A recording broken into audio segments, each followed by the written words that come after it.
जय हिंद। इस क्लास में हम संविधान संशोधन के बारे में A to Z पढ़ेंगे। संविधान संशोधन को भारतीय संविधान के भाग 20 तथा अनुच्छेद 368 के अंतर्गत रखा गया है। संविधान संशोधन को भारतीय संविधान में दक्षिण अफ्रीका के संविधान से अपनाया गया है। तो यहाँ से एक इम्पोर्टेंट ऑब्जेक्टिव बनता है, तो आपको ध्यान रखना है इन चारों फैक्ट को कि संविधान संशोधन को भारतीय संविधान के भाग 20 तथा अनुच्छेद 368 के अंतर्गत रखा गया है। साथ ही संविधान संशोधन को भारतीय संविधान में दक्षिण अफ्रीका के संविधान से अपनाया गया है। जैसे मौलिक अधिकार को अमेरिका के संविधान से अपनाया गया है, वैसे ही संविधान संशोधन को दक्षिण अफ्रीका के संविधान से अपनाया गया है। भारतीय संविधान में अगर कोई संशोधन करना हो तो संविधान संशोधन करने के लिए आपको विशेष बहुमत की आवश्यकता होती है। कौन सी? तो विशेष बहुमत की आवश्यकता होती है। अर्थात अगर संसद को किसी मुद्दे को जो कि संविधान में दिया गया है और उसे संशोधित करना है तो उसके लिए उसे विशेष बहुमत से उस बिल को पारित करना होगा। विशेष बहुमत का अर्थ होता है 2/3 बहुमत से पारित करना। अर्थात संसद को संविधान में संशोधन करने के लिए 2/3 बहुमत से उस संशोधन को पारित करना होगा। अभी तक इस तरह से कुल 127 विधेयक द्वारा संविधान में 105 संशोधन किए जा चुके हैं। अब छात्र लोग यहाँ ये गलतियाँ करते हैं कि यह विधेयक 127 क्या है और 105 संशोधन क्या है, इन दोनों में बेसिक डिफरेंस क्या है। तो ध्यान दीजिएगा, जब संसद में कोई बिल पेश किया जाता है तो उसे विधेयक कहा जाता है, और जब उसे संसद द्वारा अपना लिया जाता है तो वह संशोधन बन जाता है। अगर उसे संविधान द्वारा या आपको संसद द्वारा नहीं अपनाया गया है तो वह आपको आगे विधेयक ही रह जाएगा, संशोधन नहीं बनेगा। जैसे कि आइए हम आपको इसे एग्जाम्पल के तौर पर अगले स्लाइड में समझाते हैं। संविधान संशोधन विधेयक अर्थात बिल और संशोधन में अंतर ये ध्यान रखना है आपको। जैसे कि संविधान में कोई एक बिल पहला नंबर पेश किया गया और उसे संविधान सभा या संसद द्वारा अगर स्वीकृत कर लिया जाता है तो वहीं संशोधन बन जाता है। सिंपल सी बात है। अगर जैसे कि दूसरा पेश किया गया बिल लेकिन उसे संसद द्वारा पारित नहीं किया गया, इसलिए इसे संशोधन में काउंट नहीं किया जाएगा। तीसरा वैसे ही बिल पेश किया गया लेकिन वह संसद द्वारा पारित नहीं होता है तो उसे भी संशोधन नहीं माना जाता है। चौथा पेश होता है और उसे संशोधन में क्या हो जाता है या संसद द्वारा स्वीकृत पारित कर दिया जाता है। तो इस तरह से देखिए, एक विधेयक और ये दो विधेयक तो दो ही हुआ, लेकिन सॉरी यहाँ 1 और 2 ये संशोधन तो 2 ही हुआ, लेकिन विधेयक कितना हो गया? तो विधेयक 4 हो गया। तो इस तरह से विधेयक जो कंटिन्यूसली चलते रहता है, जो भी संसद में पेश किया जाता है, जो अगर वो क्या होता है कि संसद द्वारा स्वीकृत हो जाता है वही संशोधन बन पाता है, नहीं तो बाकी वो विधेयक ही रह जाता है। जैसे अगर आप 100 के आगे बढ़िएगा तो 100वां जो संविधान संशोधन था वो 119 नंबर के विधेयक से बना था। ध्यान देखिएगा, यहाँ से क्वेश्चन डायरेक्ट पूछ लेता है कि 100वां संविधान संशोधन किस विधेयक के द्वारा किया गया था। तो ये आपका स्क्रीनशॉट ले लीजिए, आगे हम इसको संविधान संशोधन के साथ भी दिखाएंगे। चलिए अब हम संविधान संशोधन 1 से लेकर के आगे जो भी अभी तक संविधान संशोधन हुए 105 तक सभी इंपॉर्टेंट जहाँ से क्वेश्चन बने हैं सबके बारे में पढ़ लेते हैं। तो अभी तक हमने देखा संविधान संशोधन और उसके विधेयक तथा बिल में अंतर, मतलब संविधान संशोधन और संविधान बिल अर्थात विधेयक में अंतर क्या है। संशोधन और बिल में अंतर हमने देख लिया है। अब हम पढ़ते हैं आगे की तरफ। पहला संविधान संशोधन कुछ इस प्रकार है। प्रथम संविधान संशोधन 1951 में किया गया था। ध्यान दीजिएगा, पहला संविधान संशोधन पंडित जवाहरलाल नेहरू की सरकार द्वारा 1951 में किया गया था, और पहले संविधान संशोधन के द्वारा 9वीं अनुसूची को संविधान में शामिल किया गया था। ध्यान दीजिएगा, 9वीं अनुसूची को शामिल किया गया था प्रथम संविधान संशोधन 1951 के द्वारा पंडित जवाहरलाल नेहरू की सरकार द्वारा। यहाँ से एक एक लाइन से क्वेश्चन पूछता है, जैसे कि आपको 9वीं अनुसूची को किस संविधान संशोधन द्वारा संविधान में शामिल किया गया था। तो प्रथम संविधान संशोधन 1951 के द्वारा किसकी सरकार द्वारा? तो पंडित जवाहरलाल नेहरू की सरकार द्वारा शामिल किया गया था। ये जो 9वीं अनुसूची है किससे संबंधित है? तो ध्यान दीजिएगा, 9वीं अनुसूची भूमि सुधार से संबंधित है। किससे? भूमि सुधार से। तो आपको याद रखना है कि प्रथम संविधान संशोधन 1951 में 9वीं किया गया था पंडित जवाहरलाल नेहरू के द्वारा, जिससे के द्वारा 9वीं अनुसूची को संविधान में शामिल किया गया। और यह 9वीं अनुसूची भूमि सुधार से संबंधित है। ये जो 9वीं अनुसूची है इसमें वर्तमान में कुल 284 अधिनियम है। ध्यान दीजिएगा, ये क्वेश्चन एग्जाम में पूछता है। कुल इसमें 284 अधिनियम है और जो 9वीं अनुसूची में ये जो 284 अधिनियम है इसको न्यायालय में चुनौती नहीं दी जा सकती है या न्यायालय द्वारा इसकी जांच नहीं की जा सकती है। तो ध्यान दीजिएगा, बहुत ही इंपॉर्टेंट फैक्ट है कि जो 9वीं अनुसूची में जो भी 284 विधेयक या कानून है इसकी जो जांच है वो न्यायालय द्वारा नहीं की जाती है। लेकिन अगर वो मौलिक अधिकारों से संबंधित है तो इसकी जांच की जा सकती है। लेकिन अगर नॉर्मली ऐसे क्वेश्चन पूछता है तो ये जो 284 अधिनियम है या 9वीं अनुसूची है इसकी जाँच न्यायालय द्वारा नहीं की जाती है। तो प्रथम संविधान संशोधन आपको याद रखना है कि पहला संविधान संशोधन 1951 में पंडित जवाहरलाल नेहरू की सरकार द्वारा की गई। इसके द्वारा 9वीं अनुसूची को जोड़ा गया और यह भूमि सुधार से संबंधित है। इसमें कुल 284 अधिनियम है और इन पे अर्थात 9वीं अनुसूची में शामिल विषय को न्यायालय में चुनौती नहीं दी जा सकती है या न्यायालय द्वारा उसकी जांच नहीं की जा सकती है। तो ये प्रथम संविधान संशोधन हो गया। चलिए बढ़ते हैं अगले संविधान संशोधन की तरफ। पहला संविधान संशोधन 1951 के बाद जो संविधान संशोधन बहुत महत्वपूर्ण है वो है 7वां संविधान संशोधन 1956। इसलिए आप देखिए इसमें एक से जो एक तो हमने ले लिया लेकिन 5 से मतलब कि 5 तक ये आपको ध्यान रखना है कि 2 से लेकर के 6 तक इम्पोर्टेंट नहीं है, इससे क्वेश्चन नहीं पूछे जाते हैं, इसलिए इसको लीव कर दिया गया है। जो 7वां अगला संविधान संशोधन है वह 1956 में किया गया था और ये जो 7वां संविधान संशोधन है इसके द्वारा फजल अली आयोग की सिफारिशों को लागू किया गया था। ध्यान दीजिएगा, क्वेश्चन पूछता है कि फजल अली आयोग को किस संविधान संशोधन द्वारा लागू किया गया था। तो फजल अली आयोग की सिफारिशों को 7वें संविधान संशोधन 1956 द्वारा लागू किया गया था। ये जो 7वां संविधान संशोधन के द्वारा फजल अली आयोग की सिफारिश से लागू की गई थी यह राज्य पुनर्गठन आयोग से संबंधित था। अर्थात राज्य पुनर्गठन आयोग की ही नियुक्ति जो है वह 7वें संविधान संशोधन 1956 द्वारा किया गया था। अर्थात राज्य पुनर्गठन आयोग की जो सिफारिशें थी इसको लागू 7वें संविधान संशोधन 1956 के द्वारा किया गया था और यह जो है फजल अली आयोग की सिफारिशें इसके द्वारा लागू हुई थी। इसमें जो है राज्य पुनर्गठन आयोग से संबंधित विषय शामिल थे। तो यहाँ से क्वेश्चन पूछता है कि फजल अली आयोग की सिफारिशों को किस संविधान संशोधन द्वारा लागू किया गया था। तो 7वें संविधान संशोधन 1956 के द्वारा फजल अली आयोग की सिफारिश लागू हुई थी। जबकि ये जो फजल अली आयोग है वो किससे संबंधित था। तो फजल अली आयोग राज्य पुनर्गठन आयोग से संबंधित था। यह एक राज्य पुनर्गठन आयोग था। इसी के कहने पे जो भारतीय राज्यों का गठन था वो भाषा के आधार पर गठित किया गया था और इस तरह से इसमें जो फजल अली आयोग है इसमें कुल 14 राज्य और 6 केंद्र शासित प्रदेश बनाए गए थे। ध्यान रखने वाली बात है कि जो फजल अली आयोग है यह 7वें संविधान संशोधन 1956 के द्वारा लागू हुई। फजल अली आयोग राज्य पुनर्गठन आयोग से संबंधित था, राज्य पुनर्गठन आयोग था और इसके द्वारा 14 राज्य और 6 केंद्र शासित प्रदेश बनाए गए थे। तो ये आई होप आपको ये याद हो गया होगा। अगर आपको याद नहीं होता है तो एक बार देखिए या इसका स्क्रीनशॉट लेकर के रख लीजिए। आप 2-3 बार इसको देखिएगा, पक्का याद हो जाएगा।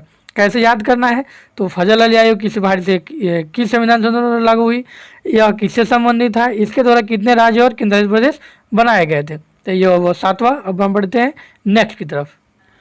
7वें संविधान संशोधन के बाद जो हमारा अगला महत्वपूर्ण संविधान संशोधन है वह है 21वां संविधान संशोधन 1967।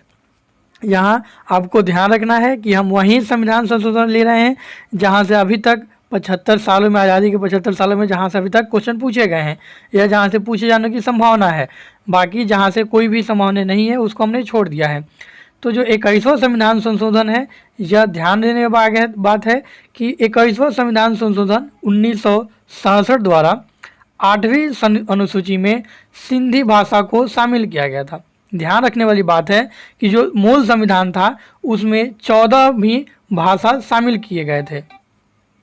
मूल संविधान में 14 भाषा शामिल थे, लेकिन जैसे जैसे हमारा संविधान आगे बढ़ा तो उसके बाद हमने 21वें संविधान संशोधन 1967 के द्वारा 8वीं अनुसूची में हमने सिंधी भाषा को 15वें भाषा के रूप में शामिल कर लिया। तो यहाँ से यह बातें आपको ध्यान में रखनी है कि 8वीं अनुसूची में सिंधी भाषा को किस संविधान संशोधन द्वारा लागू किया गया था या शामिल किया गया था। तो ध्यान रखना है कि 21वें संविधान संशोधन 1967 के द्वारा, और यह जो सिंधी भाषा शामिल हुई संविधान में, यह 15वीं भाषा थी, जो कि मूल संविधान में 14 भाषा और सिंधी को 15वें भाषा के रूप में 8वीं अनुसूची में शामिल किया गया था 21वें संविधान संशोधन 1967 में। तो यह इम्पोर्टेंट है, ध्यान रखिएगा। 21वें के बाद जो हमारा अगला महत्वपूर्ण संविधान संशोधन है वह है 36वां संविधान संशोधन। यह भी बहुत ही इम्पोर्टेंट है, इसलिए आपको ध्यान में रखना है। 36वें संविधान संशोधन 1975 के द्वारा सिक्किम को भारतीय राज्य के रूप में शामिल किया गया था। ध्यान रखना है आपको कि सिक्किम को 1975-76 में ही शामिल किया गया था, और यह भारत में भारतीय एक राज्य के रूप में 22वें राज्य के रूप में शामिल हुआ था, और इसे 36वें संविधान संशोधन 1975 के द्वारा सिक्किम को भारत में शामिल किया गया था। क्वेश्चन यहाँ से पूछता है कि सिक्किम को 22वें राज्य के रूप में किस संविधान संशोधन द्वारा शामिल किया गया था। तो 36वें संविधान संशोधन 1975 के द्वारा। ये किसकी सरकार के द्वारा? तो ध्यान रखना है, इंदिरा गांधी जी की सरकार के द्वारा इसे शामिल किया गया था। तो यहाँ से आपको ये याद रखना है। 36वें के बाद जो सबसे इम्पोर्टेंट है वह है 42वां और 44वां। 42वां संविधान संशोधन बहुत ही इम्पोर्टेंट है। ये ध्यान रखिए कि सबसे ज़्यादा क्वेश्चन अभी तक एग्जाम में इसी से पूछे गए हैं, 42वें संविधान संशोधन से, तो इसलिए आपको इसे ध्यान रखना होगा। 42वां जो संविधान संशोधन है इसे 1976 में इंदिरा गांधी की सरकार द्वारा किया गया था।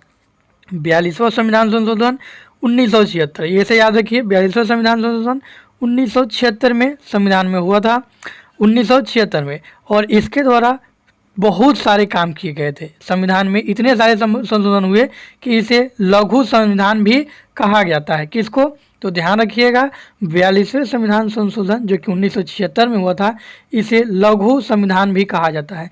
यहाँ से क्वेश्चन डायरेक्ट पूछता है कि लघु संविधान किसे कहा जाता है। तो 42वें संविधान संशोधन 1976 को लघु संविधान के रूप में जाना जाता है, और ये जो 42वां संविधान संशोधन है यह इंदिरा गांधी की सरकार के द्वारा किया गया था। यहाँ से ऐसे ही क्वेश्चन पूछता है कि 42वें संविधान संशोधन के समय किसकी सरकार थी, कौन से संशोधन को लघु संविधान कहा जाता है, या 42वां संविधान संशोधन कब हुआ था। तो 1976 में। इस तरह से आपको इसे याद रखना है कि 42वां संविधान संशोधन 1976 में हुआ था, इसे लघु संविधान कहा जाता है, और ये इंदिरा गांधी की सरकार के द्वारा किया गया था। इसके द्वारा जो पहला महत्वपूर्ण काम था 42वें संविधान संशोधन 1976 के द्वारा, इसके द्वारा प्रस्तावना में संशोधन किया गया और 3 नए शब्द, कौन कौन? समाजवादी, पंथ निरपेक्ष और अखंडता शब्द को जोड़ा गया था। यह जो 42वें संविधान संशोधन द्वारा प्रस्तावना में संशोधन किया गया था, यह अब प्रस्तावना में एकमात्र संशोधन है जिसके द्वारा 3 नए शब्द, यहाँ से क्वेश्चन डायरेक्ट पूछता है, ये 3 नए शब्द आपको याद रखना है, समाजवादी, पंथ निरपेक्ष और अखंडता शब्द। ये 3 नए शब्द को जोड़ा गया था 42वें संविधान संशोधन 1976 के द्वारा, और उस समय किसकी सरकार थी? तो इंदिरा गांधी की सरकार। उसके बाद जो दूसरा महत्वपूर्ण काम था, पहला तो ये हो गया प्रस्तावना में संशोधन, दूसरा जो महत्वपूर्ण काम था वो था कि इसके द्वारा 42वें संविधान संशोधन द्वारा संविधान में मूल कर्तव्यों को शामिल किया गया था। ध्यान दीजिएगा, ये जो मूल कर्तव्य थे, ये मूल संविधान में मूल कर्तव्य की चर्चा नहीं थी। ये क्वेश्चन डायरेक्ट पूछता है कि मूल कर्तव्य थे या नहीं संविधान में, तो मूल संविधान में मूल कर्तव्य नहीं थे।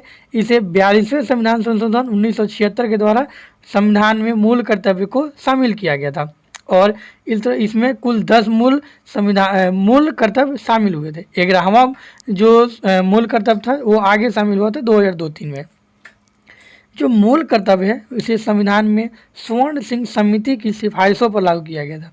तो यहाँ से भी पूछता है कि मूल कर्तव्य किसकी सिफारिश पर लागू हुआ, तो मूल कर्तव्य स्वर्ण सिंह समिति की सिफारिशों पर लागू किया गया था 42वें संविधान संशोधन द्वारा। और इसमें जो है इसको ऐड करने के लिए भारतीय संविधान के अनुच्छेद 51 में संशोधन किया गया था, और 51 में संशोधन करके अनुच्छेद 51 का क जोड़ा गया था। साथ ही अनुच्छेद में इसमें संविधान में भाग क 4 का क भी जोड़ा गया था। तो यहाँ से कुछ इस तरह से क्वेश्चन पूछता है कि भारतीय संविधान के किस भाग में मौलिक कर्तव्य या मूल कर्तव्य को रखा गया है। तो भाग 4 के क में किस अनुच्छेद में, तो अनुच्छेद 51 के क में। इसके लिए किस अनुच्छेद में संशोधन किया गया था, तो किसके लिए, मूल कर्तव्य के लिए। तो अनुच्छेद 51 में संशोधन करके अनुच्छेद 51 का क जोड़ा गया था। और यह किस समिति की सिफारिशों पर लागू हुआ था, तो सरदार स्वर्ण सिंह समिति की सिफारिशों पर मूल कर्तव्य शामिल हुआ था। और इसमें कुल 10 मूल कर्तव्य थे। 11वां मूल कर्तव्य बाद में जोड़ा गया था, जबकि मूल संविधान में एक भी मूल कर्तव्य नहीं था। तो यह 2 काम हो गया जिसे याद रखना है आपको 42वें संविधान संशोधन द्वारा। एक तो प्रस्तावना में संशोधन, दूसरा स्वर्ण सिंह समिति के सिफारिशों पर मूल कर्तव्य को शामिल किया जाना। अगला है जो कि बहुत ही इंपॉर्टेंट है, इसी में डीपीएसपी में भी बहुत 3-4 संशोधन हुए थे 42वें संविधान संशोधन द्वारा। तो ध्यान दीजिएगा, 42वें संविधान संशोधन 1976 के द्वारा पहला जो संविधान संशोधन था वो प्रस्तावना में हुआ था, और प्रस्तावना में 3 नए शब्द जोड़े गए थे। दूसरा जो था वो भी इम्पोर्टेंट था और उसे आपको याद रखना है कि दूसरा जो संविधान संशोधन था, ये 42वें संविधान संशोधन द्वारा दूसरा महत्वपूर्ण चीज़ क्या जोड़ा गया था। तो जो पहला था इसे हमने आपको बता दिया कि प्रस्तावना में संशोधन, दूसरा मूल कर्तव्य शामिल, तीसरा डीपीएसपी में संशोधन किया गया था। डीपीएसपी मतलब नीति निर्देशक तत्व, डायरेक्टिव प्रिंसिपल और स्टेट पॉलिसी, राज्य के नीति निर्देशक तत्व। और इसके द्वारा जो संविधान है उसमें 3 नए चेंजेस किए गए थे। अनुच्छेद 39 का क जोड़ा गया था, जिसमें समान न्याय और निःशुल्क विधिक सहायता की बात की गई थी। वैसे ही अनुच्छेद 43 का क या ए बोल सकते हैं, ये भी जोड़ा गया था, और इसे में उद्योगों के प्रबंधन में कर्मकारों की भागीदारी सुनिश्चित करने के लिए यह नया अनुच्छेद 43 का ए जोड़ा गया था। तीसरा था अनुच्छेद 48 ए के तहत पर्यावरण संरक्षण तथा वन्य जीवों की रक्षा करने के लिए ये अनुच्छेद 48 का ए जोड़ा गया था। तो इस तरह से पहला जो था डीपीएसपी में 3 नए शब्द, दूसरा जो था वह सरदार स्वर्ण सिंह समिति की सिफारिशों पर दूसरा जोड़ा गया था मूल कर्तव्य, तीसरा डीपीएसपी में भी संशोधन किया गया था और इसके तहत 3 नए अनुच्छेद जोड़े गए थे, उप अनुच्छेद ये, जिसमें समान न्याय और निःशुल्क विधिक सहायता। क्वेश्चन पूछता है कि समान न्याय और निःशुल्क विधिक सहायता को किस अनुच्छेद में रखा गया तथा यह किस संविधान संशोधन द्वारा जोड़ा गया था, किसकी सरकार के समय जोड़ा गया था। यहाँ से इस तरह से क्वेश्चन पूछे जाते हैं, इसलिए आपको इसे ध्यान में रखना है। वैसे ही उद्योगों के प्रबंधन में कर्मकारों की भागीदारी यह किस अनुच्छेद में है, तो अनुच्छेद 43 के ए में है, और इसे 42वें संविधान संशोधन 1976 द्वारा जोड़ा गया था। वैसे ही 48वें संविधान संशोधन 48वें अनुच्छेद के एक में या क में पर्यावरण संरक्षण तथा वन्य जीवों की रक्षा की बात कही गई है। तो ये भी किसमें जोड़ा गया था, तो 42वें संविधान संशोधन। 42वें संविधान संशोधन द्वारा कुछ और काम किए गए थे जिसमें कि आपको बहुत सारे याद नहीं रखने हैं, क्योंकि उसे 44वें द्वारा निरस्त कर दिया गया, तो वहाँ से क्वेश्चन नहीं पूछता है। ये 3 जगह, और चौथा जो है इसमें 5 विषयों का राज्य सूची से समवर्ती सूची में ट्रांसफर कर दिया गया था। आरंभ में जो राज्य सूची है उसमें 66 विषय थे, ठीक है, और जो समवर्ती सूची है उसमें 47 विषय थे जब संविधान बना था। लेकिन 42वें संविधान संशोधन द्वारा जो राज्य सूची में 66 विषय थे, इसके 5 विषय को शामिल कर दिया गया किसमें, समवर्ती सूची में, और इस तरह से इसमें 52 विषय हो गए। तो अभी वर्तमान में समवर्ती सूची में 52 विषय है और राज्य सूची में 61 विषय है, ठीक है, क्योंकि 66 से 5 निकाल दिए गए। तो ये काम चौथा हो गया। तो 42वें संविधान संशोधन द्वारा कौन कौन से काम, प्रस्तावना में संशोधन, दूसरा मूल कर्तव्य का निर्माण या जोड़ा जाना, तो मूल कर्तव्य भी जोड़ दिया गया। उसके बाद डीपीएसपी में क्या किया गया था, तो तीसरा काम था डीपीएसपी में संशोधन करके 3 नए उपनिषद जोड़े गए थे। उसके बाद चौथा जो है वो है राज्य सूची से समवर्ती सूची में 5 विषयों को ट्रांसफर किया गया था। तो ये 4 काम आपको याद रखने हैं। ऐसे तो बहुत इतने सारे काम है कि इसे मिनी संविधान कहा जाता है, लेकिन आपको 4 को ही याद इसलिए रखना है क्योंकि यहीं से क्वेश्चन पूछा जाता है। बाकी सबको 44वें संविधान संशोधन द्वारा निरस्त कर दिया गया था। जैसे कि यहाँ देख लीजिए कि 42वें संविधान संशोधन द्वारा लोकसभा और विधानसभा का कार्यकाल 5 वर्ष से बढ़ाकर 6 वर्ष कर दिया गया था, जिसे 44वें संविधान संशोधन द्वारा रद्द कर दिया गया। वैसे ही संविधान संशोधन को न्यायिक जांच से बाहर कर दिया गया था। कि अगर संविधान संशोधन जो संसद करता है तो उसे न्यायिक जांच से बाहर, मतलब कि न्यायपालिका उसकी जांच नहीं कर सकती। इसे भी 44वें संविधान संशोधन द्वारा बाहर कर दिया गया था। तो ये 42वें संविधान संशोधन की जो 4 चीज़ें थी वही याद रखनी है, बाकी सबको आपको ध्यान में नहीं रखना। बाकी सबसे क्वेश्चन अभी तक नहीं पूछा है, न पूछेगा, ठीक, वो उसे निरस्त कर दिया गया है। तो ये सभी हुए 42वें संविधान संशोधन से संबंधित महत्वपूर्ण फैक्ट, इसे आपको मेमोराइज कर लेना है। चलिए हम बढ़ते हैं अगले संविधान संशोधन की तरफ। 42वें संविधान संशोधन के बाद जो हमारा महत्वपूर्ण संविधान संशोधन है वो है 44वां संविधान संशोधन 1978। ध्यान रखना है कि जहाँ 42वां संविधान संशोधन 1976 में इंदिरा गांधी की सरकार के द्वारा किया गया था, वहीं 44वां संविधान संशोधन 1978 में मोरारजी देसाई की सरकार द्वारा किया गया था। तो इसमें आपको कंफ्यूज नहीं होना है। 42वां का स्क्रीनशॉट लेकर के आप याद कर लेना, एकदम रट्टा मार लेना। 42वां तो आपको हाल हाल में याद होना ही चाहिए। 44वां संविधान संशोधन 1978 में मोरारजी देसाई की सरकार द्वारा किया गया था। इसके द्वारा जो महत्वपूर्ण काम किए गए थे वो पहला काम था कि इन्होंने संपत्ति के अधिकार को मौलिक अधिकार से समाप्त करके इसे, जो कि अनुच्छेद 31 में था, संपत्ति का अधिकार अनुच्छेद 31 के तहत मौलिक अधिकारों में सम्मिलित था, जिसे ट्रांसफर करके अनुच्छेद 300 के क में विधिक अधिकार के रूप में शामिल कर दिया गया। अर्थात संपत्ति का अधिकार अभी मौलिक अधिकार नहीं है। संपत्ति के अधिकार जो मूल संविधान में मौलिक अधिकार के रूप में था उसे 44वें संविधान संशोधन 1978 द्वारा समाप्त कर दिया गया। तो क्वेश्चन पूछता है कि संपत्ति के अधिकार को किस संविधान संशोधन द्वारा समाप्त कर दिया गया? तो ध्यान रखना है 44वें संविधान संशोधन 1978 के द्वारा संपत्ति का अधिकार को मौलिक अधिकार से समाप्त कर दिया गया, जो कि अनुच्छेद 31 में इसका वर्णन था।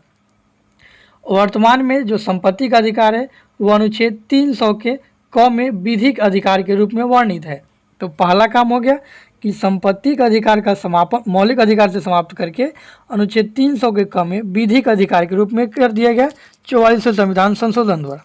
उसके बाद आपातकाल में आंतरिक विद्रोह, मतलब जो मूल संविधान था या 42वें संविधान संशोधन के द्वारा आपातकाल में जो आंतरिक अशांति या विद्रोह शब्द रखा गया था उसे चेंज कर करके आपातकाल में आंतरिक अशांति या विद्रोह की जगह पे सशस्त्र विद्रोह कर दिया गया था। तो यहाँ से क्वेश्चन ये पूछता है कि किस संविधान संशोधन द्वारा संविधान में निहित शब्द या आपातकाल के लिए निहित शब्द आंतरिक अशांति या विद्रोह के द्वारा जो आपातकाल लगाया जाता है इसे समाप्त करके सशस्त्र विद्रोह कर दिया गया। तो ध्यान रखना है 44वें संविधान संशोधन 1978 के द्वारा आपातकाल में आंतरिक अशांति या विद्रोह शब्द के बदले सशस्त्र विद्रोह को शामिल कर दिया गया। तो ये दूसरा हो गया। तीसरा जो इसमें काम था महत्वपूर्ण वो ये किया गया कि आपातकाल में अनुच्छेद 20 और 21 को ये कह दिया गया इसका निलंबन नहीं किया जा सकता है। तो 44वें संविधान संशोधन में 3 महत्वपूर्ण काम हुए। पहला हुआ संपत्ति के अधिकार को मौलिक अधिकारों से हटा करके कानूनी अधिकार बना दिया गया और उसे अनुच्छेद 300 के कम में रखा गया। दूसरा जो था संविधान में आंतरिक अशांति या विद्रोह के आधार पर जो आपातकाल लगने वाला था उसे बदल करके उसका सशस्त्र विद्रोह कर दिया गया। तीसरा जो काम किया गया वो ये किया गया कि आपातकाल में अनुच्छेद 20 और 21, 20 में है कि अपराधों के संबंध में अपराधों के लिए दोषसिद्धि के संबंध में संरक्षण, तथा 21 में है प्राण एवं दैहिक स्वतंत्रता। तो इन दोनों अनुच्छेद को आपातकाल में भी समाप्त या निलंबित नहीं किया जा सकता है। तो इसे आपको ध्यान रखना है, ठीक है। ये हुआ 44वें में भी और सारे काम किए गए थे जो कि 42वें संविधान संशोधन के बहुत सारे प्रावधानों को रद्द किया गया था, लेकिन वो जो रद्द हो चुके हैं वहाँ से क्वेश्चन नहीं पूछा जाता है, इसलिए उसको हमने यहाँ शामिल नहीं किया है। 44वें के बाद हम बढ़ते हैं अगले की तरफ। अगला संविधान संशोधन है जो कि बहुत ही इम्पोर्टेंट है, वह है 52वां संविधान संशोधन। जो 52वां संविधान संशोधन है इसे 1985 में राजीव गांधी की सरकार के द्वारा किया गया था और इसके द्वारा 10वीं अनुसूची को भारतीय संविधान में शामिल किया गया था जो कि दल बदल से संबंधित है। 52वें के बाद अगला संविधान संशोधन है 61वां संविधान संशोधन 1989। 61वां संविधान संशोधन 1989 को भी राजीव गांधी की सरकार के द्वारा किया गया था और इसके तहत मताधिकार की आयु 21 साल से घटा करके 18 साल कर दिया गया था। ये बहुत ही इम्पोर्टेंट चीज़ है कि जो मत देने की आयु है उसे 21 साल से घटा करके 18 साल किस साल कर दिया गया था, मतलब किस वर्ष किया गया, तो उसे 61वें संविधान संशोधन 1989 में किया गया था राजीव गांधी की सरकार द्वारा। और क्वेश्चन ऐसे ही पूछता है कि मताधिकार की आयु 21 साल से 18 साल घटाकर किस संविधान संशोधन और किस वर्ष किया गया था, तो 61वें संविधान संशोधन 1989 के द्वारा किया गया था। इसे आपको याद रखना होगा। 61वां का बाद जो सबसे इम्पोर्टेंट है वह है 69वां संविधान संशोधन। 69वें संविधान संशोधन द्वारा दिल्ली को यूटी का दर्जा दिया गया था, एमएलए वाला, मतलब उसमें जो एमएलए वाला अर्थात दिल्ली में विधानसभा का निर्माण 69वें संविधान संशोधन 1991 के द्वारा किया गया था। अगला जो इम्पोर्टेंट संविधान संशोधन है वह है 71वां संविधान संशोधन। 71वां संविधान संशोधन 1992 के द्वारा संविधान में 3 नई भाषाएं जोड़ी गई थी। वे 3 नई भाषाएं कौन थी, तो इसे नमक ट्रिक से आप याद रख सकते हैं, नेपाली, मणिपुरी, कोंकणी। तो ध्यान देना है आपको, नेपाली, मणिपुरी, कोंकणी, ये 3 भाषाएं 71वें संविधान संशोधन 1992 के द्वारा भारतीय संविधान में जोड़ा गया था।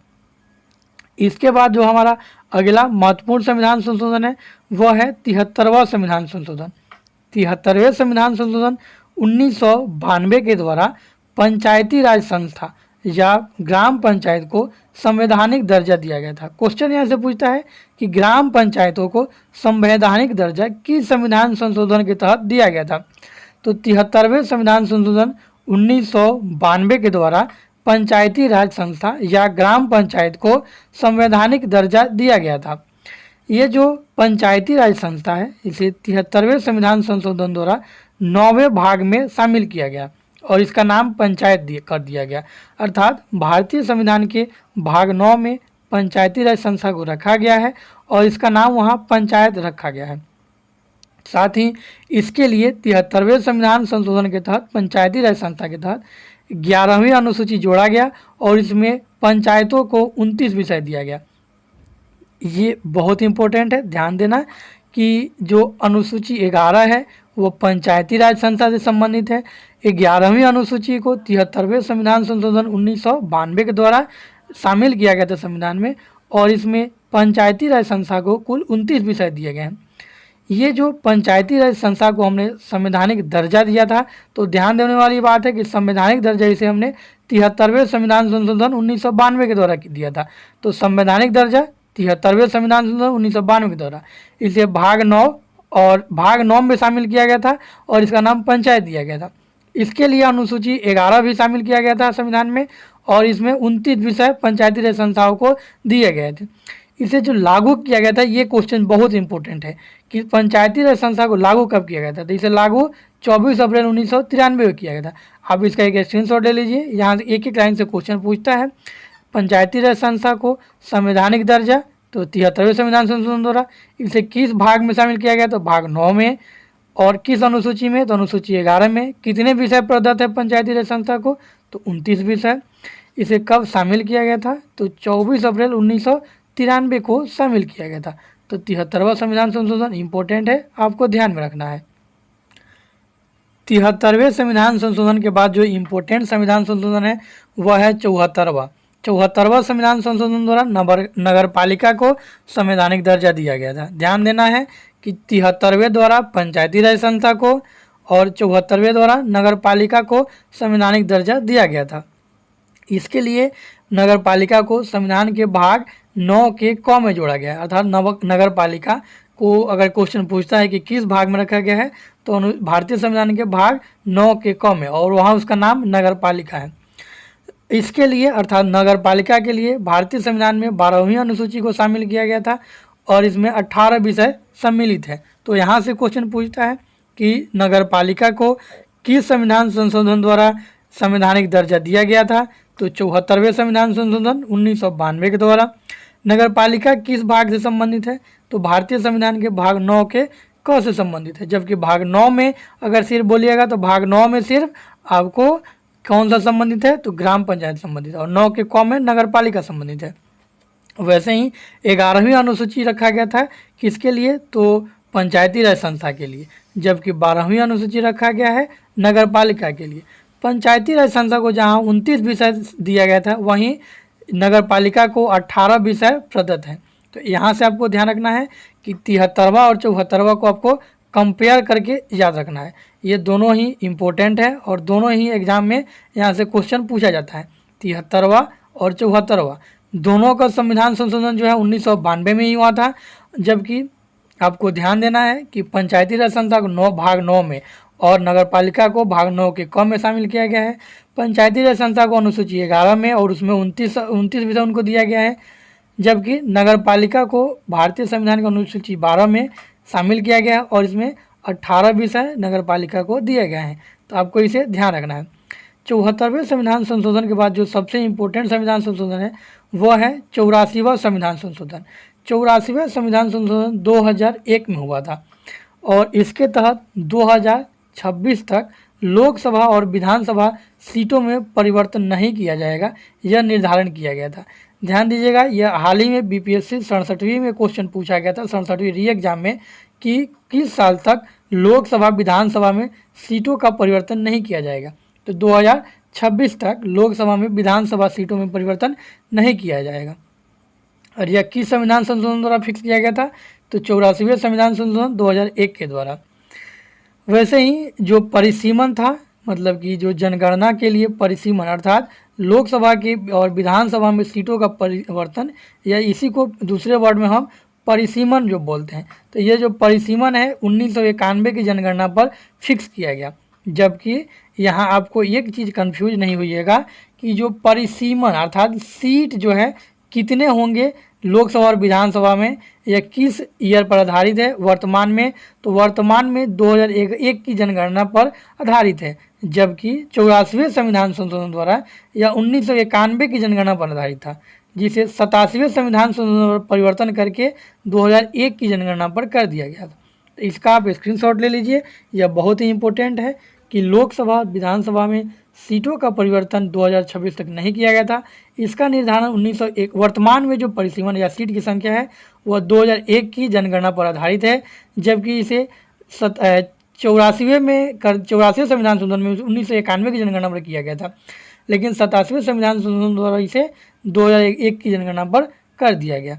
तो ये 84वां हो गया। 84वां के बाद है 86वां संविधान संशोधन। 86वां संविधान संशोधन 2002 में हुआ था और इसके तहत भारतीय संविधान के अनुच्छेद 21 का क में शिक्षा का अधिकार जोड़ा गया था। ये बहुत इंपॉर्टेंट है, इसे ध्यान में रखिएगा।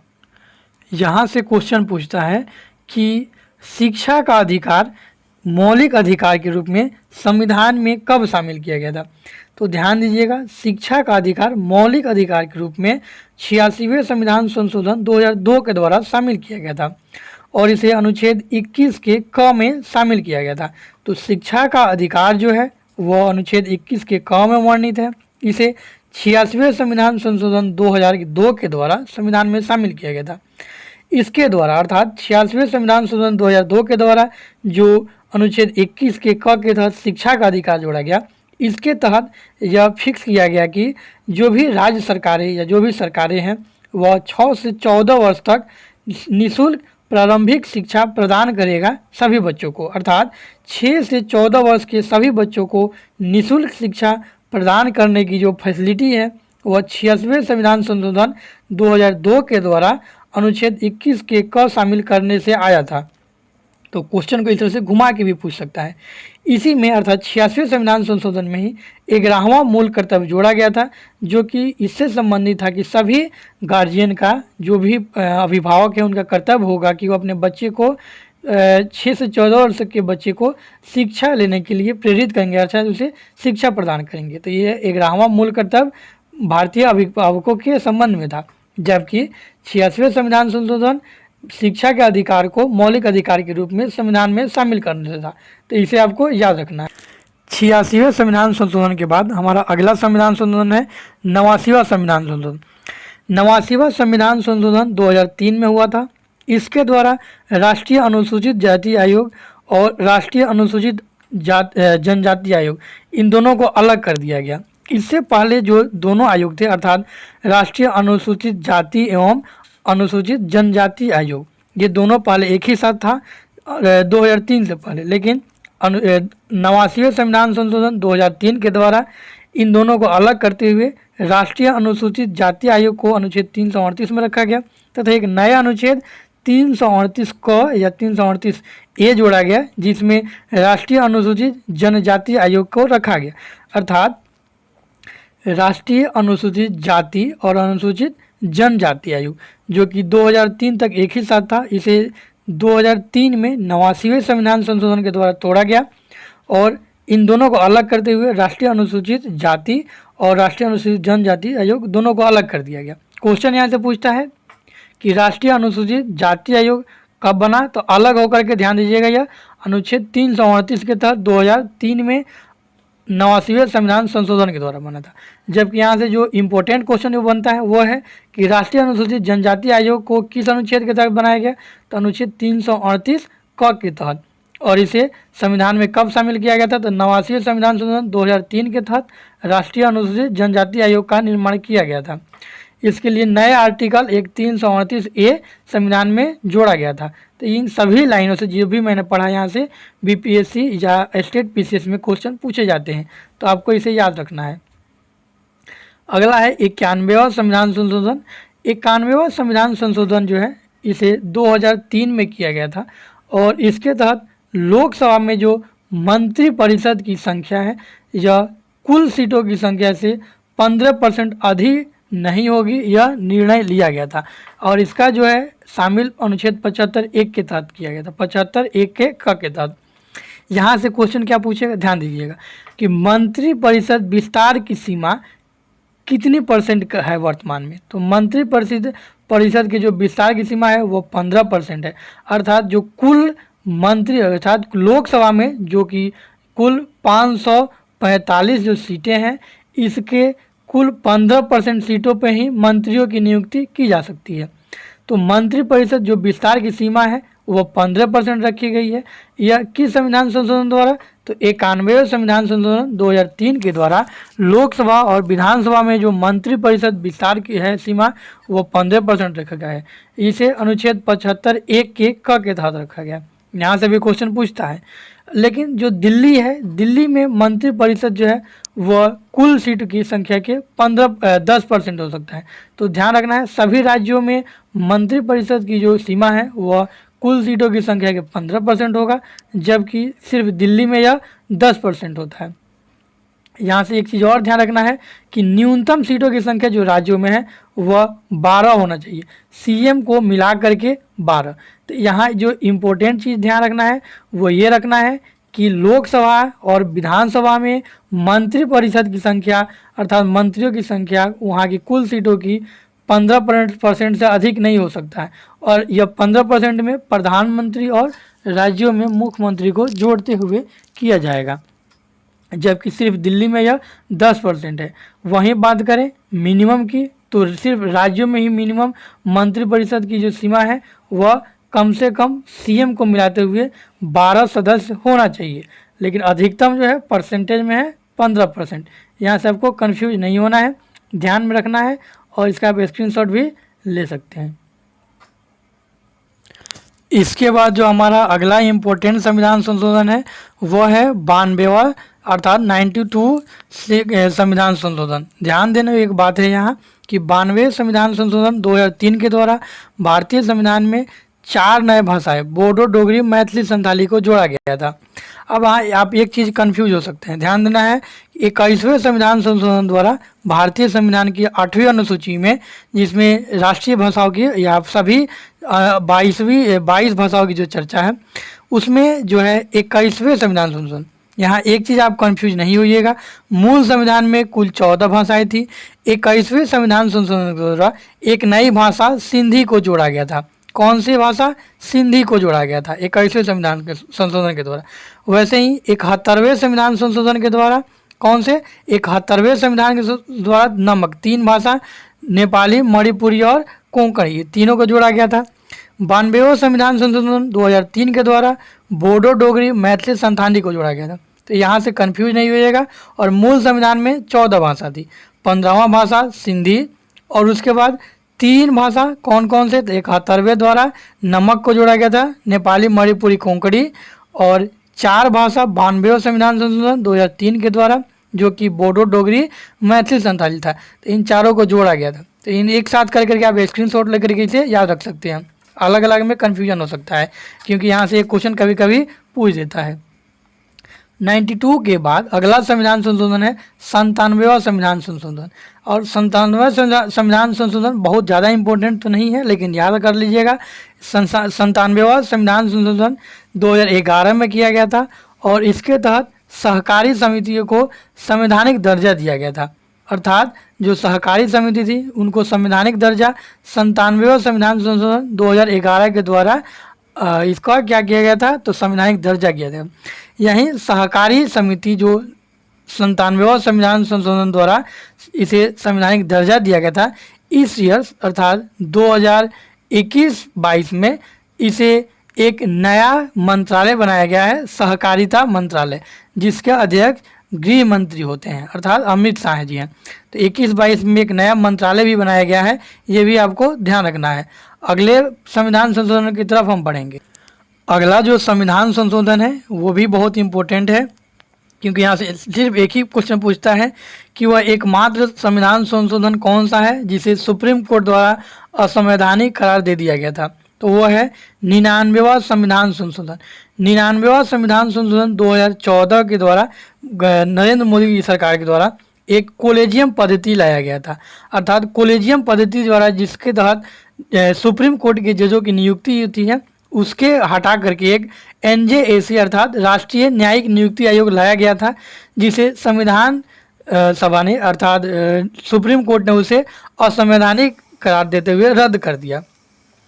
अर्थात बात यह है कि 99वां संविधान संशोधन 2014 के द्वारा जो सुप्रीम कोर्ट में कोलेजियम पद्धति है, इसके जगह पे राष्ट्रीय न्यायिक नियुक्ति आयोग नेशनल जुडिशियल अपॉइंटमेंट कमीशन लाने की बात की गई थी, जिसे सुप्रीम कोर्ट ने असंवैधानिक करते हुए रद्द कर दिया गया था। तो यह एकमात्र संविधान संशोधन है जिसे सुप्रीम कोर्ट द्वारा रद्द कर दिया गया है, अर्थात या असंवैधानिक कर दिया गया है। तो वह कौन सा है? 99वां संविधान संशोधन। किसके द्वारा लाया गया था? तो नरेंद्र मोदी की सरकार के द्वारा।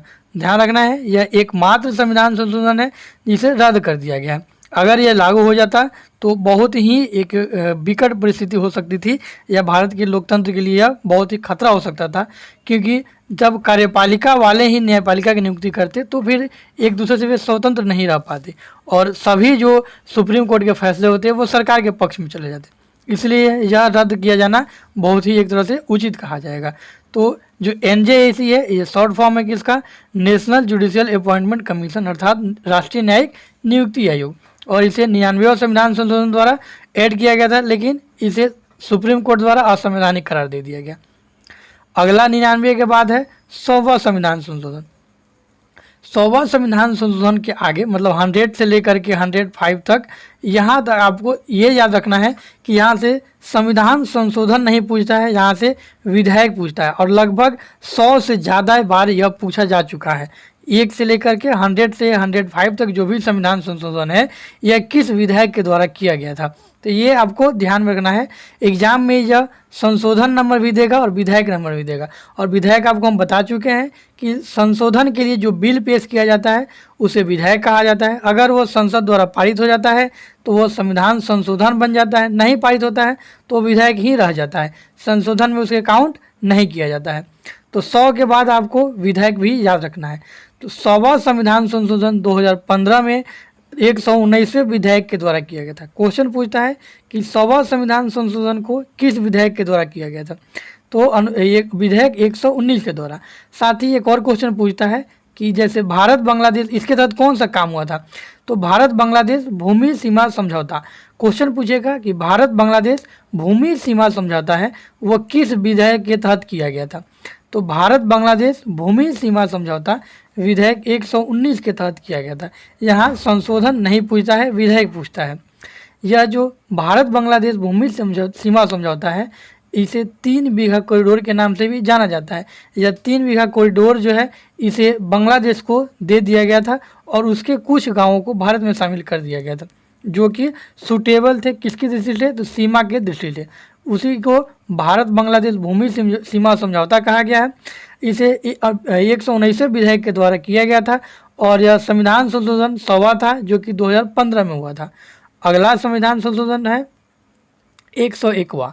101वां संविधान संशोधन को 122वें विधेयक के द्वारा भारतीय संविधान में शामिल किया गया था। ये ध्यान रखने योग्य बात है कि 101 मतलब यहाँ एक एक है 11, यहाँ 22 है, तो इस तरह से आपको याद भी ये रख सकते हैं कि 101वां संविधान संशोधन 122वें विधेयक के द्वारा भारतीय संविधान में शामिल किया गया था और इसके तहत संविधान में जीएसटी को शामिल किया गया था। तो क्वेश्चन पूछता है कि जीएसटी को किस विधेयक के द्वारा संविधान में शामिल किया गया था। तो जीएसटी को 122वें संविधान संशोधन विधेयक के द्वारा शामिल किया गया था, जबकि 101वें संविधान संशोधन के रूप में इसे अपनाया गया था। जीएसटी को एक अप्रत्यक्ष कर है। अप्रत्यक्ष कर वो होता है जिसे हम डायरेक्टली पे नहीं करते हैं, अर्थात वस्तुओं के रूप में जिसे लिया जाता है। जीएसटी का फुल फॉर्म होता है गुड्स एंड सर्विस टैक्सेज। जबकि जीएसटी को लागू करने की बात कीजिएगा तो जीएसटी को 1 जुलाई 2017 को लागू किया गया था। तो यहाँ से कितने क्वेश्चन बने कि जीएसटी को किस विधेयक द्वारा लागू किया गया था, 122वें विधेयक, और 101वें संविधान संशोधन के द्वारा कब किया गया, तो 2016 में। इसे लागू कब किया गया था, तो 1 जुलाई 2017 को। जीएसटी किससे संबंधित है, तो गुड्स एंड सर्विस टैक्सेज अर्थात अप्रत्यक्ष कर से संबंधित है। अगला जो संविधान संशोधन है वो है 102वां संविधान संशोधन, और 102वां संविधान संशोधन जो है इसे 123वें विधेयक के द्वारा संविधान में शामिल किया गया था। कौन से, तो 102वें संविधान संशोधन को 123वें संविधान संशोधन विधेयक के द्वारा संविधान में शामिल किया गया था और इसके तहत राष्ट्रीय पिछड़ा वर्ग आयोग को संवैधानिक दर्जा दिया गया था। ध्यान देने वाली बात है कि राष्ट्रीय पिछड़ा वर्ग आयोग को संवैधानिक दर्जा किस विधेयक के तहत दिया गया, तो 123वें विधेयक के तहत। फिर अगला क्वेश्चन पूछ सकता है कि राष्ट्रीय पिछड़ा वर्ग आयोग को संवैधानिक दर्जा किस संविधान संशोधन द्वारा दिया गया था, तो 102वें संविधान संशोधन 2018 के द्वारा। अब यहाँ से क्वेश्चन एक और पूछता है कि इसके लिए अर्थात राष्ट्रीय पिछड़ा वर्ग आयोग को संवैधानिक दर्जा देने के लिए कौन सा अनुच्छेद शामिल किया गया था। तो ध्यान रखिएगा इसके लिए अनुच्छेद 338B और अनुच्छेद 342 को सम्मिलित किया गया था और इसमें संशोधन किया गया था। तो ये सभी अनुच्छेद आपको ध्यान में रखना है। कौन कौन सा, तो क्वेश्चन तो हो ही गया कि राष्ट्रीय पिछड़ा वर्ग आयोग को संवैधानिक दर्जा किस विधेयक के तहत, तो विधेयक 123, किस संशोधन के तहत, 102वें संविधान संशोधन। अब राष्ट्रीय पिछड़ा वर्ग आयोग की जो स्थापना कब हुई थी, ये भी क्वेश्चन पूछता है। तो राष्ट्रीय पिछड़ा वर्ग आयोग को जो स्थापना हुई थी यह 1993 में हुई थी। कब, 1993 में राष्ट्रीय पिछड़ा वर्ग आयोग को जो है इसकी स्थापना की गई थी और इसे संवैधानिक दर्जा कब दिया गया था, तो 2018 में 102वें संविधान संशोधन और 123वें विधेयक के द्वारा। ये बहुत इंपॉर्टेंट है, स्क्रीनशॉट ले लीजिए। बढ़ते हैं अगले की तरफ। अगला भी इम्पोर्टेंट है। अगला है 103वां संविधान संशोधन, जो कि 124वें संविधान संशोधन विधेयक के द्वारा भारतीय संविधान में शामिल किया गया था। आपको यहाँ एक चीज़ ध्यान में रखना है कि इसे याद कैसे करते हैं। आपको एक पेज में सभी को नोट डाउन कर लेना है शॉर्ट में और उसे रिमेम्बर करना है। 3-4 बार आप पढ़िएगा, याद हो जाएगा, या फिर आप बार बार वीडियो को देखिएगा पॉज करके या सुनिएगा तो आपको ऑडियो सुन करके भी याद हो जाएगा। 103वां संविधान संशोधन भारतीय संविधान में यह 124वें विधेयक के तहत शामिल किया गया था। 103वें संविधान संशोधन द्वारा सवर्णों को आरक्षण दिया गया था, जिसमें ईडब्ल्यूएस को 10% आरक्षण का प्रावधान किया गया था। अर्थात क्वेश्चन पूछेगा कि सवर्णों को आरक्षण किस विधेयक के द्वारा दिया गया था, तो सवर्णों का आरक्षण 124वें विधेयक के द्वारा दिया गया था और 103वें संविधान संशोधन के द्वारा। इसमें क्या प्रावधान था, तो 103वें संविधान संशोधन में ईडब्ल्यूएस को 10% रिजर्वेशन दिया गया था। ये किस विधेयक के तहत था, 124वें विधेयक के तहत। अगला है 104वां संविधान संशोधन। 104वां संविधान संशोधन जो है 126वें विधेयक के तहत आया था और इसमें लोकसभा और विधानसभा में जो एंग्लो इंडियन का मनोनयन था इसे समाप्त कर दिया गया था।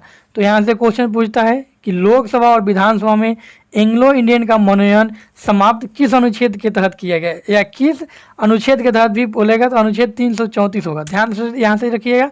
ये क्वेश्चन हाल ही में पीपीएससी में पूछा गया था कि 104वां संविधान संशोधन किस विधेयक के तहत पेश किया गया था, तो 126वें विधेयक के तहत।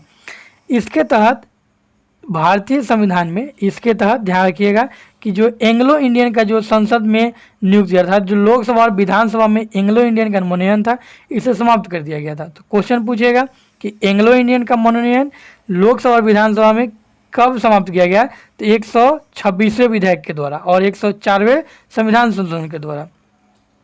जो लोकसभा और विधानसभा में है एंग्लो इंडियन की नियुक्ति वह राष्ट्रपति अनुच्छेद 331 के तहत करता था। यह भी क्वेश्चन ये एमपी पीसीएस में पूछा हुआ है कि लोकसभा और विधानसभा में जो एंग्लो इंडियन का मनोनयन राष्ट्रपति करता है वो किस अनुच्छेद के तहत करता है? तो अनुच्छेद 331 के तहत। ठीक है, इसके लिए अर्थात इसका जो एंग्लो इंडियन का मनोनयन समाप्त करना था वो अनुच्छेद 334 के संशोधन करके इसे समाप्त कर दिया गया। साथ ही इसमें एक और काम कर दिया गया कि SC ST का जो आरक्षण की सीमा थी उसे 10 वर्षों के लिए और बढ़ा दिया गया है। अर्थात जो लोकसभा और विधानसभा में SC ST के लिए जो रिजर्व सीटें हैं इसका जो सीमा है 10 साल के लिए और बढ़ा दिया गया था। ये आपको ध्यान रखना है। क्वेश्चन पूछेगा कि SC ST की आरक्षण की सीमा किस विधेयक के द्वारा बढ़ाया गया? तो 126वें विधेयक के द्वारा। किस संविधान संशोधन द्वारा? तो 104वें संविधान संशोधन के द्वारा। किस साल? तो 2020 में। तो यहाँ से कैसे भी क्वेश्चन घुमा के पूछेगा, इसलिए इसको इतना लंबा थोड़ा सा वीडियो भी हो गया है। तो अब लास्ट है, लास्ट को देख लेते हैं। 105वां संविधान संशोधन विधेयक जो है हमारा लास्ट है, 105वां संविधान संशोधन जो कि विधेयक था 127वां। तो 105वां संविधान संशोधन को 127वें विधेयक के द्वारा कंप्लीट किया गया था और इसके तहत OBC आरक्षण को जो है राज्यों पर छोड़ दिया गया। अर्थात OBC आरक्षण से संबंधित है क्वेश्चन पूछेगा कि 105वां संविधान संशोधन विधेयक या फिर 127वां संविधान संशोधन विधेयक पूछेगा तो 127वां पूछेगा, संशोधन पूछेगा तो 105वां पूछेगा। अगर क्वेश्चन पूछता है कि OBC आरक्षण को किस संविधान संशोधन द्वारा राज्यों को दे दिया गया है, अर्थात OBC आरक्षण को अब राज्य अपना तय करेंगे कि किस जाति को कितना देना है और OBC आरक्षण कैसे देना है, यह राज्यों पे निर्भर करेगा। और इसमें जो है संविधान संशोधन 105वां किया गया था।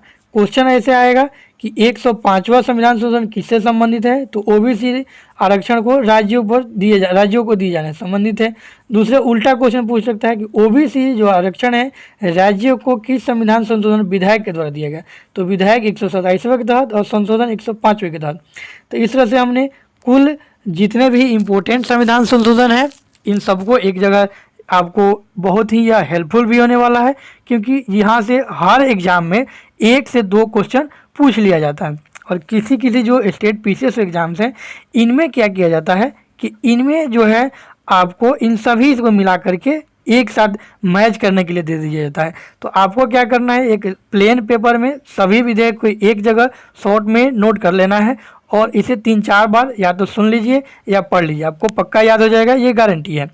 तो इस क्लास में इतना ही, मिलते हैं अगले क्लास में अगले टॉपिक के साथ। तब तक के लिए जय हिंद,